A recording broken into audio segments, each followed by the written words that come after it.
آج ہم ایک ایسی جنگ کی بات کر رہے ہیں جو ہر روز ہر لمحے ہمارے اندر لڑی جاتی ہے۔ یہ ایک آپ کہہ لیں ایک نفسیاتی جنگ ہے جس کا دشمن نظر نہیں آتا، لیکن اس کے حملے ہماری سوچوں پر، ہمارے فیصلوں پر اثر انداز ہوتے ہیں۔ ہمارے پاس دو صورتیں ہیں جو اکثر ایک ساتھ پڑھی جاتی ہیں، سورۃ الفلق اور سورۃ الناس۔ تو سورۃ الفلق ہمیں ان خطرات سے بچاتی ہے جو باہر سے آتے ہیں، جیسے اندھیرا، جادو، حسد۔ یہ نظر آنے والے یا محسوس ہونے والے حملے ہیں۔ بالکل، اور یہیں پر تضاد بہت دلچسپ ہو جاتا ہے۔ سورۃ الناس ہمیں صرف ایک خطرے سے خبردار کرتی ہے، صرف ایک، لیکن وہ خطرہ باہر سے نہیں، وہ اندر سے آتا ہے۔ یہ ایک ایسا دشمن ہے جو ہماری سوچوں میں سرگوشیاں کرتا ہے۔ تو آج ہم اسی پوشیدہ دشمن کی پروفائلنگ کریں گے کہ وہ کون ہے، اس کے ہتھیار کیا ہیں، اور ہمارا دفاعی نظام کیا ہونا چاہیے۔ زبردست! تو اس سورت کا آغاز ہی دفاع سے ہوتا ہے۔ اللہ کی پناہ مانگی جا رہی ہے، لیکن پناہ مانگنے کا انداز بہت خاص ہے۔ 3 بار اللہ کی مختلف صفات کا ذکر ہے۔ قل اعوذ برب الناس، ملک الناس، الہ الناس۔ انسانوں کا رب، انسانوں کا بادشاہ، انسانوں کا معبود۔ یہ تکرار کیوں؟ یہ بہت گہرا نکتہ ہے۔ دیکھیں، یہ صرف تکرار نہیں، یہ حفاظت کی 3 تہیں ہیں جو ایک دوسرے پر چڑھائی گئی ہیں۔ پہلی صفت ہے رب الناس۔ رب وہ ہوتا ہے جو پیدا کرتا ہے، پالتا ہے اور ہر لمحہ خیال رکھتا ہے۔ اس میں ایک ماں جیسی شفقت کا احساس ہے جو اپنے بچے کو ہر خطرے سے بچانا چاہتی ہے، اور اللہ تو 70 ماؤں سے زیادہ محبت کرنے والا ہے۔ تو جب وہ کہتا ہے کہ میرے رب ہونے کی پناہ میں آؤ، تو یہ ایک بہت ہی ذاتی اور محبت بھرا بلاوا ہے۔ یہ پہلی یقین دہانی ہے کہ تم اس کی پناہ میں ہو جو تمہاری سب سے زیادہ پرواہ کرتا ہے۔ اچھا، تو پہلی تہ محبت اور شفقت کی ہے، لیکن صرف محبت کافی نہیں ہوتی، حفاظت کے لیے بالکل درست۔ طاقت بھی چاہیے۔ شاید اسی لیے اگلی صفت آتی ہے۔ جی بالکل، دوسری صفت ہے ملک الناس، انسانوں کا بادشاہ۔ جو مالک ہو، ضروری نہیں کہ وہ بادشاہ بھی ہو۔ ایک بادشاہ کے پاس اختیار ہوتا ہے، طاقت ہوتی ہے، ایک پوری سلطنت ہوتی ہے، اور اس کا فرض اپنی رعایا کی حفاظت کرنا ہوتا ہے۔ تو یہاں پیغام یہ ہے کہ جس کی پناہ تم مانگ رہے ہو، وہ صرف شفیع ہی نہیں بلکہ لامحدود طاقت اور اختیار کا مالک بھی ہے۔ کوئی دشمن اس کی سلطنت میں اس کی اجازت کے بغیر تمہیں نقصان نہیں پہنچا سکتا۔ اور پھر تیسری صفت الہ الناس، انسانوں کا معبود۔ یہ بھی دلچسپ ہے، کیونکہ بادشاہ کی اطاعت تو کی جاتی ہے، لیکن جی ضروری نہیں کہ اس سے محبت بھی کی جائے یا اس کی عبادت کی جائے۔ جی، اور یہی تیسری اور سب سے گہری تہ ہے۔ الہ وہ ہستی ہے جس سے محبت کی جائے، جس کی عبادت کی جائے، جس سے دل کا تعلق ہو۔ ایک عبادت گزار اپنے معبود سے یہ امید رکھتا ہے کہ وہ اسے کبھی تنہا نہیں چھوڑے گا۔ تو یہ تینوں صفات مل کر ایک مکمل نفسیاتی قلعہ تعمیر کرتی ہیں۔ 1 منٹ، یہ تو بڑی زبردست بات ہے۔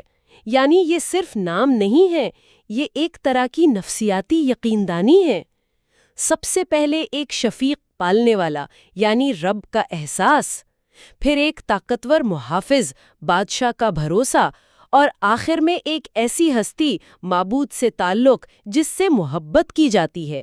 یہ تو پناہ مانگنے سے پہلے ہی انسان کے دل سے خوف نکال دینے کا پورا نظام ہے۔ بالکل یہی بات ہے۔ اس سے پہلے کہ دشمن کا نام بھی لیا جائے، اللہ تعالیٰ پہلے ہی بتا رہا ہے کہ تمہاری حفاظت کا انتظام کتنا مکمل اور کثیر و جہاتی ہے۔ تو آئیے اب اس دشمن کی طرف آتے ہیں جس کے خلاف اتنا مضبوط قلعہ بنایا گیا ہے۔ اس کا نام ہے الوسواس الخناس۔ یہ نام ہی کچھ عجیب اور پراسرار سا لگتا ہے۔ الوسواس کا کیا مطلب ہے؟ وسواس عربی زبان میں مبالغے کا صیغہ ہے، جس کا مطلب ہے بہت زیادہ، بار بار، مسلسل سرگوشیاں کرنے والا۔ قرآن نے یہاں شیطان کا لفظ استعمال نہیں کیا، بلکہ اس کے کام، اس کی بنیادی ڈیوٹی کا نام لیا ہے۔ اس سے پتہ چلتا ہے کہ اس کا واحد مقصد ہی یہی ہے۔ آدم علیہ السلام کی تخلیق کے وقت سے اس نے یہی عہد کیا تھا، اور وہ بڑی مستقل مزاجی سے اپنا کام کر رہا ہے۔ یہ ایک ایسی سرگوشی ہے جو خاموشی سے دل میں ڈالی جاتی ہے، ایک ایسا خیال جو اچانک ذہن میں آتا ہے۔ اور یہ سرگوشیاں ہوتی کس قسم کی ہیں؟ کیا یہ صرف برے کاموں کی طرف اکسانے والی سوچیں ہیں؟ نہیں، یہ اس سے کہیں زیادہ چالاکی سے کام کرتا ہے۔ اس کی سرگوشیوں کی کئی قسمیں ہیں۔ ایک تو ہے عقیدے میں شکوک و شبہات پیدا کرنا۔ ایک صحابی نے نبی کریم صلی اللہ علیہ وآلہ وسلم سے آ کر کہا کہ میرے دل میں ایسے خیالات آتے ہیں کہ میں جل کر راکھ ہو جانا پسند کروں لیکن انہیں زبان پر نہ لاؤں۔ اللہ کے وجود، آخرت یا خود اپنے ایمان کے بارے میں شکوک۔ آپ صلی اللہ علیہ وآلہ وسلم نے فرمایا یہ تو خالص ایمان کی علامت ہے، کیونکہ چور وہیں آتا ہے جہاں خزانہ ہو۔ جس دل میں ایمان کا خزانہ ہوتا ہے شیطان اسی پر حملہ کرتا ہے۔ یہاں ایک سوال پیدا ہوتا ہے، ایک ہے ایمان پر شک آنا جی، اور ایک ہے کسی عمل کو بار بار دہرانا، جیسے وضو کرتے ہوئے شک ہونا کہ کوئی جگہ خشک رہ گئی، یا نماز میں شک ہونا کہ کتنی رکعتیں پڑھیں۔ کیا یہ دونوں ایک ہی چیز ہیں یا شیطان کے حملے کے دو مختلف طریقے ہیں؟ بہت اچھا سوال ہے۔ یہ ایک ہی دشمن کے دو مختلف ہتھیار ہیں۔ پہلا حملہ عقیدے پر ہے جو نظریاتی ہے، دوسرا حملہ عمل پر ہے جو عملی ہے۔ وہ انسان کو وہم کی بیماری میں مبتلا کر دیتا ہے، بار بار وضو کرواتا ہے، بار بار نماز پڑھواتا ہے، اور اس کا مقصد یہ نہیں ہوتا کہ آپ کی عبادت کامل ہو جائے، اس کا مقصد یہ ہوتا ہے کہ آپ تھک جائیں، تنگ آ جائیں، اور ایک دن یہ کہہ کر وہ عمل ہی چھوڑ دیں کہ مجھ سے تو یہ صحیح ہوتا ہی نہیں۔ وہ عبادت کو ایک بوجھ بنا کر پیش کرتا ہے تاکہ آپ اس سے بھاگ جائیں۔ تو اس کا مطلب ہے کہ یہ ایک مسلسل نہ رکنے والا حملہ ہے، لیکن قرآن نے اس کے نام میں ہی اس کی کمزوری بھی بتا دی ہے، الخناس۔ یہ لفظ سن کر لگتا ہے کہ اس میں بھاگ جانے، چھپ جانے کا عنصر بھی شامل ہے۔ یہ کیا ہے؟ الخناس کا تصور تو بڑا دلچسپ ہے۔ اس کا مطلب ہے بار بار پیچھے ہٹنے والا، چھپ جانے والا۔ یہ ایسا ہے جیسے کوئی چور دروازے پر دستک دے، آپ لائٹ جلائیں تو بھاگ جائے، اچھا، اور جیسے ہی آپ لائٹ بند کر کے واپس بیٹھیں وہ پھر دروازے پر آ جائے۔ وہ بہت ڈرپوک ہے مگر مستقل مزاج ہے۔ حدیث میں آتا ہے کہ شیطان انسان کے دل پر اپنی تھوتنی رکھ کر وسوسے ڈالتا ہے۔ جیسے ہی انسان اللہ کا ذکر کرتا ہے، چاہے زبان سے یا دل سے، وہ فوراً پیچھے ہٹ جاتا ہے، چھپ جاتا ہے۔ لیکن وہ انتظار میں رہتا ہے، جیسے ہی آپ غافل ہوئے وہ واپس آ جاتا ہے۔ یعنی اس کی سب سے بڑی طاقت ہماری غفلت ہے اور اس کی سب سے بڑی کمزوری اللہ کا ذکر ہے۔ تو یہ جنگ ہمارے اندر، ہمارے دلوں اور سینوں میں لڑی جاتی ہے، جیسا کہ آیت میں ہے الذی یوسوس فی صدور الناس۔ جی، جنگ کا میدان ہمارا دل اور دماغ ہے، اور اس کے حملے کے طریقے بہت جدید ہیں۔ وہ گناہوں کو خوبصورت بنا کر دکھاتا ہے۔ وہ کہتا ہے یہ گناہ نہیں، یہ تو صرف تھوڑا سا فن ہے، اور نیکیوں کو بہت مشکل بنا دیتا ہے۔ ابھی تم جوان ہو، جب بوڑھے ہوگے تب عبادت کر لینا۔ اس کا سب سے بڑا ہدف یہ ہے کہ آخرت کو انسان کی ترجیحات سے نکال دے۔ وہ دنیا کے چھوٹے چھوٹے مسئلوں، نوکری، پیسہ، تعلقات کو اتنا بڑا کر کے دکھاتا ہے کہ انسان کو آخرت کی تیاری کا خیال ہی نہیں آتا۔ اور پھر آتی ہے آخری آیت جو شاید اس پوری صورت کا سب سے چونکا دینے والا حصہ ہے، من الجنتی والناس، جنوں میں سے اور انسانوں میں سے۔ اس کا مطلب ہے کہ یہ سرگوشیاں کرنے والا صرف کوئی غیر مرئی مخلوق نہیں بلکہ انسان بھی ہو سکتا ہے۔ جی، اور یہ ایک انتہائی اہم نکتہ ہے جسے اکثر نظر انداز کر دیا جاتا ہے۔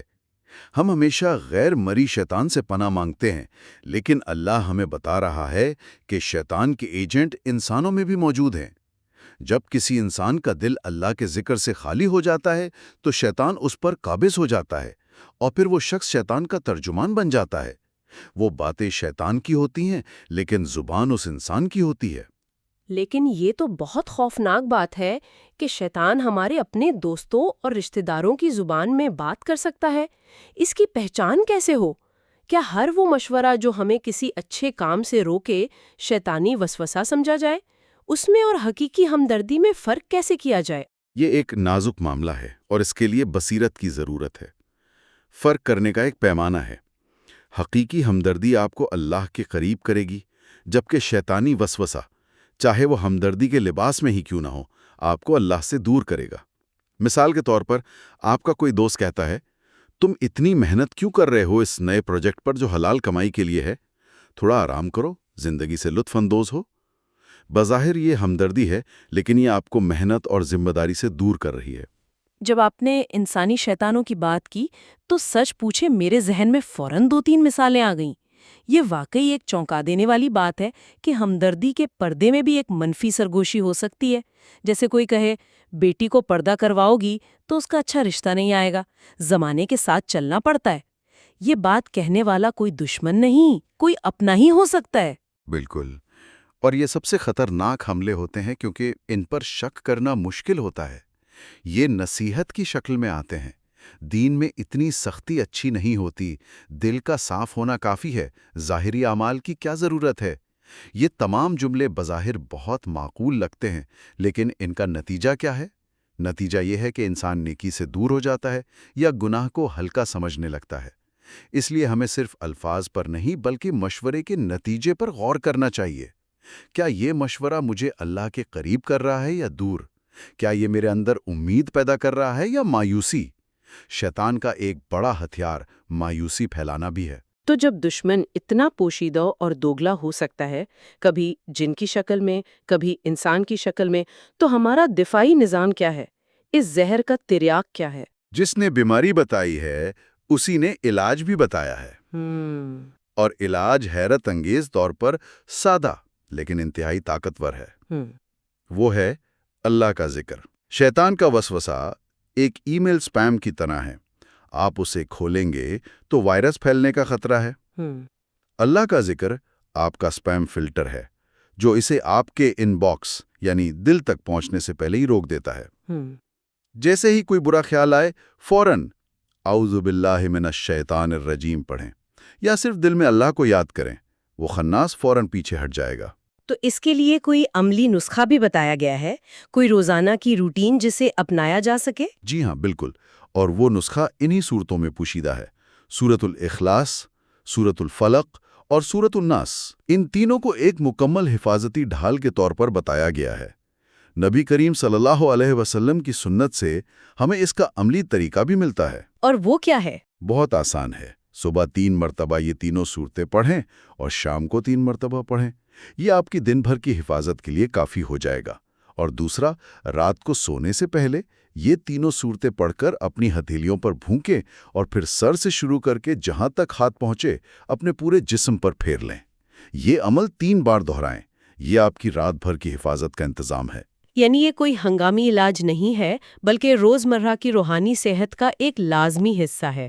جیسے ہم جسم کو وائرس سے بچانے کے لیے احتیاط کرتے ہیں یا روزانہ وٹامنز لیتے ہیں۔ صحیح۔ یہ روح کو اس اندرونی وائرس سے بچانے کا طریقہ ہے، اسے چھوڑا نہیں جا سکتا۔ آپ نے بالکل صحیح کہا۔ یہ ہماری روحانی امیونٹی کو مضبوط کرتا ہے۔ جیسے ہم جراثیم سے بچنے کے لیے ہاتھ دھوتے ہیں، یہ صورتیں روحانی جراثیم یعنی شیطان اور ان کے وسوسوں سے ہمارے دل اور دماغ کو دھوتی ہیں۔ انہیں اپنی زندگی کا معمول بنا لینا چاہیے، صرف تب نہیں جب کوئی پریشانی ہو۔ یہ بچاؤ ہے، صرف علاج نہیں۔ تو آج کی ہماری گفتگو کا خلاصہ یہ ہے کہ اصل خطرہ صرف باہر نہیں بلکہ ہمارے اندر، ہماری سوچوں میں چھپا ہوا ہے۔ یہ ایک ایسی جنگ ہے جس کا دشمن بہت چالاک ہے، وہ جنات اور انسانوں دونوں کے روپ میں حملہ ور ہو سکتا ہے۔ لیکن اس سے بچاؤ کا سب سے مؤثر ہتھیار کوئی پیچیدہ عمل نہیں بلکہ اللہ کی پناہ میں آنا ہے، اس کی 3 گنا حفاظت، رب، ملک، الہ پر یقین رکھتے ہوئے، اس کے ذکر کے ذریعے اور ان چھوٹی مگر انتہائی طاقتور صورتوں کو اپنی روزمرہ کی زندگی کا حصہ بنا کر۔ بالکل، اور اس گفتگو کے آخر میں بس ایک خیال چھوڑ کر جا رہا ہوں۔ اگلی بار جب ذہن میں کوئی ایسی سوچ آئے جو آپ کو بے چین کرے، کسی اچھے کام سے روکے یا کسی منفی کام کی طرف اکسائے، تو غصہ کرنے یا اسے فوراً قبول کرنے کے بجائے بس ایک لمحے کے لیے رک کر خود سے یہ سوال کریں، یہ سرگوشی کہاں سے آ رہی ہے؟ یہ آواز کس کی ہے؟